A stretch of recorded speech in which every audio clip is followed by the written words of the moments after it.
હું બહુ નાનો હતો, વાત એ કરતો હતો કે એક પ્રસંગ યાદ આવ્યો એટલે કહું કે પૂજ્ય પાંડુરંગ શાસ્ત્રી જ્યારે રાજુલા આવેલા, પેલા તલગા જડાવ્યા પૂજ્ય મોરારી બાપુ પાસે, અને ત્યાંથી રાજુલા ગયા. અને એ રાજુલાના પ્રવચનમાં પૂજ્ય પાંડુરંગ શાસ્ત્રી બોલ્યા હતા કે એક બાજુ 5 પાંડવ છે, એક બાજુ 100 કૌરવો છે, તો ભગવાન કૃષ્ણ પાંડવોના પક્ષમાં શું કામ?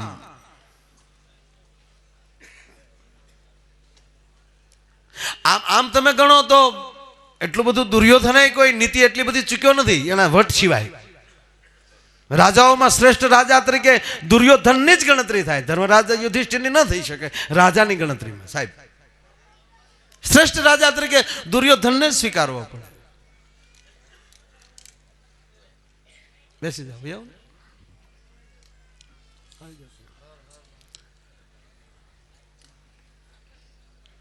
પ્રસંગ કૃષ્ણનો ચાલે છે, ધ્યાન આપજો. અને કૃષ્ણનો પ્રસંગ હાલતો હોય એટલે મને કંઈક જુદું અંદર થતું હોય. પાંડવ ભેગા શું કામ? અને ત્યારે પાંડુરંગ દાદા એક પ્રસંગ કીધો હતો, આપ મારે કહેવો છે.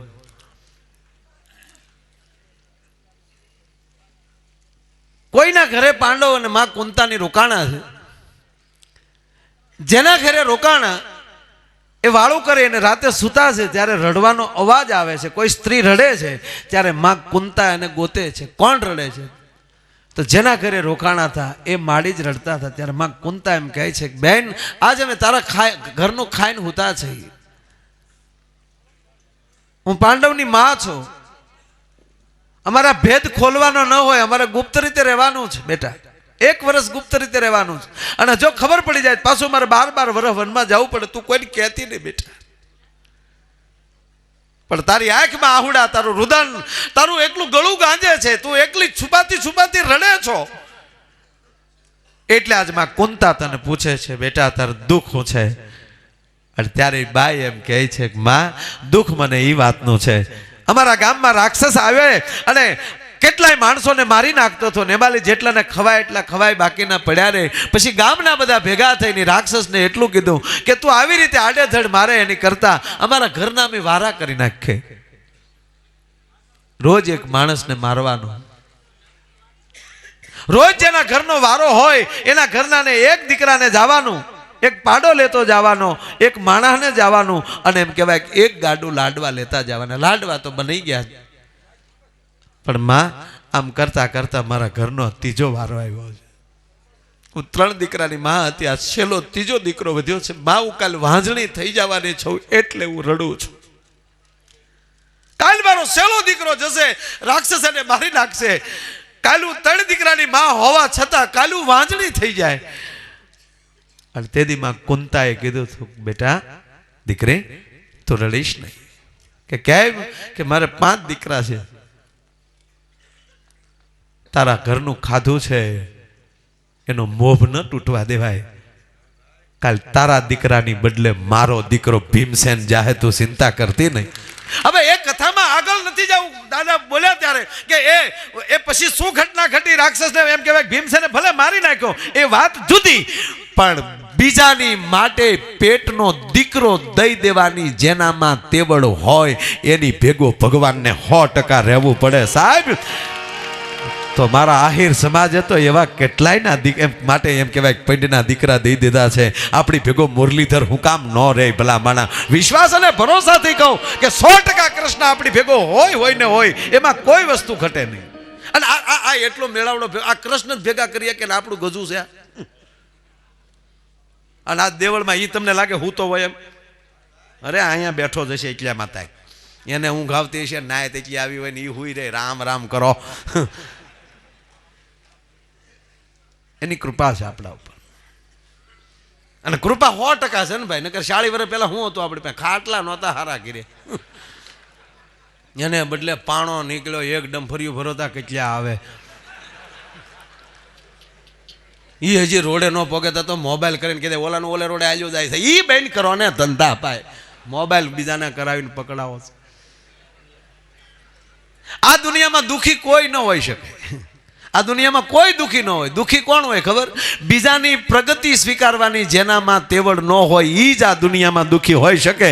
બાકી બીજાનું જોઈ અને જે રાજી થતો હોય એ કોઈથી દુઃખી ન હોઈ શકે. એને ઓલા ભાઈ નો આપણા નેતા આપણા આવ્યા હતા સાહેબ ગૃહમંત્રી, એ કે 35 ધારાસભ્યોને મોકલો. ટિકિટ ગયો ની શાળી મોકલજી, 35 હું કામ. પણ ધીરે ધીરે થાય.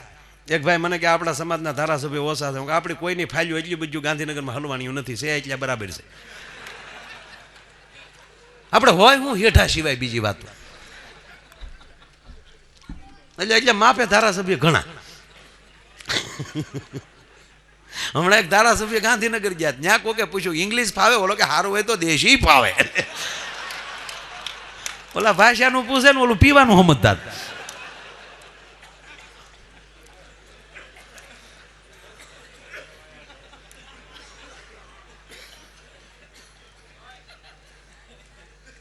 સાહેબ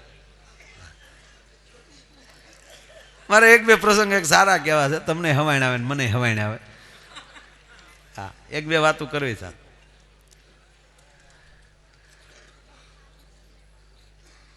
હવાણમાં તો સમજણ પડે ને. પૂછી લેજો હવાણ એટલે શું, ત્યાં કહેજો.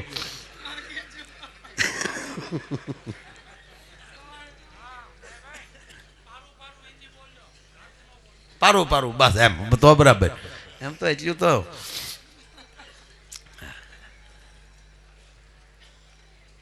મેં જે પ્રસંગ જ્યારે શરૂ કર્યો, આજ વાગ્યા વધાયું કેરા પાવા નંદ બાવા જીના નેહડે. 4000 વર્ષ પછી, 4000 વર્ષ પહેલા નંદ બાવાના નેહડે ગોકુળમાં વધાયુંના પાવા વાગ્યા હતા. આજ 5000 વર્ષ પછી દ્વારકાની બજારમાં આવા વધાયુંના પાવા વાગ્યા છે ભાઈ. અને કવિ કાગે શબ્દ લખ્યો છે ત્યાં કે ભગવાન કૃષ્ણ આવી જાય તો ઘટના કેવી ઘટે કે ફૂલડે ભરી છે આજ ગોકુળ કેરી શેરીઓ, તા તો કંપી રે ઉઠી કંસની કચેરી વેરી છે બાળા વેશમાં. અને ત્રીજી ઘટના કે કૃષ્ણ આવી જાય તો પછી ક્યાંય જવાની જરૂર નથી રહેતી, કે 68 તીર્થ આવી બેઠા પાણીયારે અને ગંગાજીના ધબક્યા ધોળા નીર યમુનાના કાળા કેસમાં. આ 33 કોટી દેવતાઓ પણ એમ કે બાકી રાજી થયા હશે, કારણ કે એ જ આપણા યાદવો બનીને આવ્યા હતા. 68 તીર્થ આવી બેઠા પાણીયારે અને ગંગાજીના ધબક્યા ધોળા નીર યમુનાના કાળા કેસમાં. ત્રીજી વાત એ છે કે આપણે જો દર્શન જ હોય, ભગવાનના દર્શન કરો એટલે પાપ વયા જ જાય, પણ આપણે કેવી ભાવનાથી પગે લાગીએ એના ઉપર આધાર છે. ગંગામાં નાહીએ એટલે પાપ ધોવાય જ જાય, પણ બધાયના નહીં. પારસમણી લોખંડને અડે એટલે એ લોખંડ સોનું થઈ જાય ફાઇનલ, પણ બધું લોખંડ નહીં, કાટ વગરનું હોવું જોઈએ, નકોર કટાઈ ગયેલું નહીં. તો કે બધી વસ્તીને ગંગાજી જો સોખા કરી નાખતી હોય, તમે કેવા લખણે નાવશો એના ઉપર આધાર. નગર હમણાં હું હરિદ્વાર ગયો તો એક ભાઈ મને પૂછતા હતા, મને કે માય ભાઈ ગંગાજીમાં નાહી તો મોઢું કઈ બાજુ રખાય? મેં કીધું જે બાજુ થેલા પીડ્યા હોય એ બાજુ. મોટી વાત ઉપર આવું કે એ બહેનોમાં વિવેક હોય. કોઈ ભાઈ બીમાર હોય ને તમે ખબર કાઢવા જાઓ અને પૂછો કે કેમ છે મારા ભાઈને, એટલે તરત શરૂ કરશે ઘણું સારું ભાઈ, ઘણું સારું. દીવામાં દીવે લાવે ને જેમ તેજ વધે એમ દવા લાગુ પડી જાય તાર ભાઈ. બે દી થાત બહુ દાંતે કાઢે. હા મને તો 15 દી પહેલા આવ્યો તો ખબર પડે. તમને એમ જ લાગે કે પથારીમાં ખાલી સાદર જ પડી, સાદર ઉછી કરો ત્યારે ખબર પડે કે આંચમાં પીડ્યો. આમાં હા હુકલ પાપડી જેવા થઈ ગયા હતા, પણ બે દી થાત ઘણું સારું, બહુ સારું. ભગવાનની દયા ભાઈ તમારે બધાને છોકરાઓના બધાના ભગવાનને પ્રાર્થના કરી છે ને બાપા, તો એને લીધે જો તમારા ભાઈ પાછા ફેર્યા. એટલે ટૂંકમાં કેમ એમ કે ખૂબ સારું થયું કારણ કે અમારા છોકરાઓના પૂઈને અમારા ગઢાનો રોટલો આડો આવ્યો. આ શબ્દ તો મને બહુ ગમે. કારણ કે જો અકસ્માત ક્યાંક નાનો એવો થયો હોય ને કોઈને લાગ્યું ન હોય અને તમે ખબર કાઢવા જાઓ ત્યારે એક શબ્દ નીકળે છે, અમારા ગઢાનો રોટલો યાદ આવ્યો. આપણા બાપ દાદાના રોટલા કેટલા જાડા હશે કે યમરાજાની આડો આવીને ઉભો રહી જાય રોટલો, એ કેવડી તાકાત હશે. બીજી વાત, તમામ રસોઈ તમે અત્યારે રસોઈ શોમાં જોઈને શીખી શકો.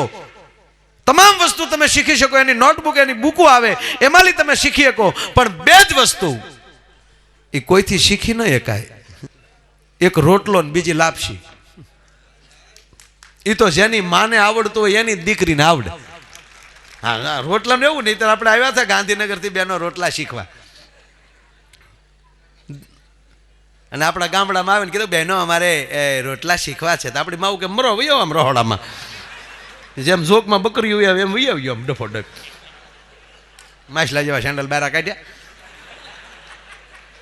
અને આપણી માવું કાથરોટ આપે, લ્યો આ કાથરોટ, નાખો પાણી, નાખો મીઠું, નાખો લોટ, મહળો મહિલાને. પછી કીધું કરો પીંડા, પીંડા કર્યા. પછી કીધું કે હવે ટ્રેક્ટરના પૈડા જેવું કરો. હવે એ ભાઈ ટ્રેક્ટર નહોતો જોયા, પાછું ગામમાં લાવીને કીધું કે આ ટ્રેક્ટર ને આ પૈડ્યા. પછી આમ ટ્રેક્ટરના પૈડા જો. પછી કીધું પાણીવાળા હાથ કરતું જાય, ટીપતું જાય. તો ઓલું ટીપતું ગયું ને બાપ ખરતું ગયું બધું. બે ત્રણ ટ્રાય કરી પછી આપણી બાવું એ કાથરોટ લઈ લીધી, ધાબડિયા કરો ધાબડિયા. હવે આ તમારથી ન થાય. તાક તો એ શીખવું હોય તો મારે શું કરવું પડે? બેન બોલ્યા, એ શીખવું હોય તો મારે શું કરવું પડે? ત્યારે 80 વર્ષની માં બેઠી તેને કીધું બેટા એ શીખવું હોય તો તારે એકવાર અમારે ખોરડે જન્મ લેવો પડે તો આ શીખાય. ભલા માણસ રોટલો શીખવાયનો અર્થ એ સામાન્ય તમે રસોઈ હાથે બનાવી એ રહેવા ગયો, પણ કોકને જમાડતા શીખવું આનું નામ રોટલો શીખ્યા કહેવાય, બીજું કાંઈ ન કહેવાય. એનો રોટલો મોટો, એનો અર્થ એ નથી કે ત્યાં રોટલો જ ખવડાવે છે, પણ જે માણસ જમાડે મોટો હોય એનો રોટલો મોટો હોય. અને જેનો રોટલો મોટો ત્યાં યમને આવતા આચકાવવું પડે. એટલે બેન બિચારા એવા સહજ એમ કે અમારે જો વડીલોનો રોટલો આડો આવ્યો અને કાલ તો અમને રજા આપી દે. ભાઈ બહુ સારું છે, કાલ રજા દઈ દે એમ કહેતા તો દર્દી આમ કોટામાં આવી જાય, એમ કાલ ઘરે વ્યા જવાના, આ પાવરમાં આવી જાય, દર્દ વયું જાય. પણ આ જગ્યાએ જો કોઈ બેન બીમાર હોય એને ખબર કાઢવા જાય, ન્યાજીને આપણે ઓલા ભાઈ લુખેશ બેઠો હોય ને પૂછીએ કાં ભેરો કા ભાઈબાન કેમ છે મારા ભાભીને? હવે ન ઊભી થાય, પૂરું થઈ ગયું. કાલ તો વાતું કરતી હતી, હવે તો વાતુંમાંથી ગઈ લે. અને તમે તો બહાર રખડતા હોય, અમારી જે હોય તો જાનમાં રાખજો લે. એ જીવે હજી જીવે, તારી માં જીવે હજી.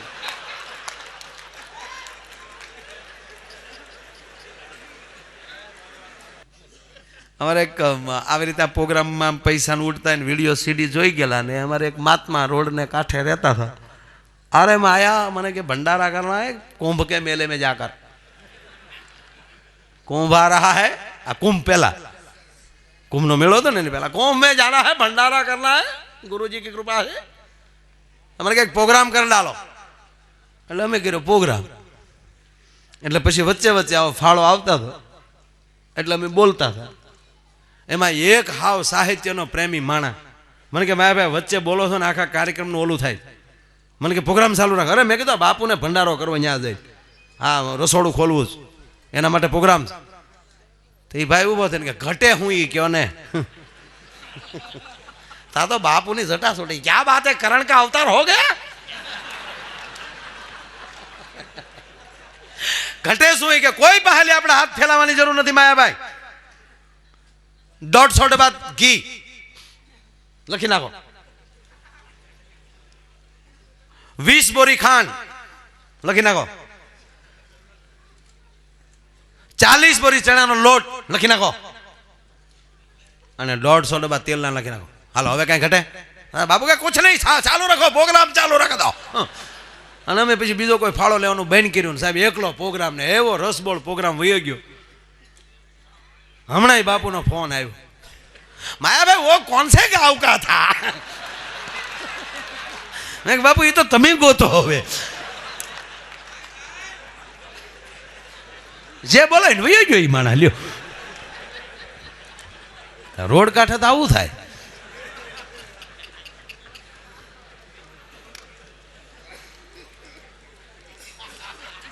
અને આ તો આપણા સમાજનું છે, મારા બાપ, એટલે આમાં મારે વચ્ચે બોલવું પડે. એમ તમે એમ ન માનતા કે વચ્ચે નહીં કાંઈ બોલવાનું, તમે ચાલુ રાખો. આ ફાળા હાટું આજનો કાર્યક્રમ છે. હા એ હા આમાં બધું એમ હોય. આ દરેક દાતાઓને તાળીઓથી બધાઓ મારો વાલા. એ પૈસાનું થોડુંક વહેલા મોટું થાય તો હાલશે, પણ રૂમ લખાવી નાખજો. હા હકીકત કહું ભાઈ, અત્યારે કોઈની પાસે હાજર હોય ન હોય, તમ તારે મહિને 2 મહિના સુધીને અહીંયા હું નાયત વતી અને હું સમાજનો દીકરો છું એટલું તો કહી શકો ને કે અમુકને કારણ કે જસુભાઈ પેલો આપણે ગાંધીનગર ન બન્યું ઓલું, એ ત્યારે નાયત આવી છે જામનગરથી ના બધા વડીલો, તને મેં નાડ જ પાડી ઊભું થવાની રોયા. એટલે તમને કીધું ને એને ઊભો ન થવા દેતા એમ. હવે ઊભો થતો નહીં, અને હવે ઊભો થયો એટલે હાવ ઊભો થયો માની લેજે. હાવ મારો જૂનો મિત્ર છે એટલે કહું છું, સમજ્યા.